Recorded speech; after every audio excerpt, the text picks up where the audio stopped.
အားလုံးပဲမင်္ဂလာပါရှင်ဒီနေ့တော့ဈေးရောက်ဝယ်လာတဲ့ပေါက်ပန်းဖြူဟင်းနူလေးတွေကိုကြော်စားမှာပဲဖြစ်ပါတယ်ရှင်ပေါက်ပန်းဖြူရဲ့လေးတွေမှာဆိုရင်ဗီတာမင် A ဗီတာမင် C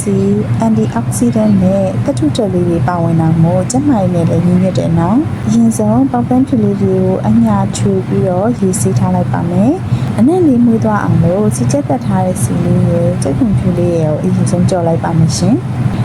ပြီးတော့ရင်တော့ပေါက်ပန်းဖြူလေးကိုထည့်လိုက်ပါမယ်ခဏရေဆေးထားတာမို့လို့စီနဲ့ကြော်တဲ့အခါတော့တတိလေးထားပြီးပါနော်ပေါက်ပန်းဖြူလေးလည်းနူးသွားအောင်လို့ရေလေးထည့်လိုက်ပါမယ်စားလေးရဲ့အချုံမုံလေးနည်းနည်းနဲ့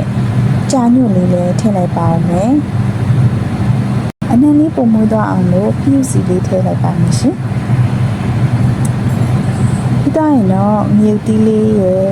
အဓိကကတော့ရွှေပစွန်ကြောင့်လေးပါထည့်လိုက်တယ်ဆိုလို့ရှိရင်တော့ပိုပြီးအရသာရှိပါတယ်နောက်ဆုံးမှာတော့အနံလေးဖြူလိုက်မယ်ဆိုရင်တော့အရသာပြည့်စုံတဲ့ပေါက်ပန်းဖြူကြော်လေးရပါပြီရှင်ကြည့်ရှုအားပေးသူအားလုံးလည်းကျေးဇူးများတင်ပါတယ်နော်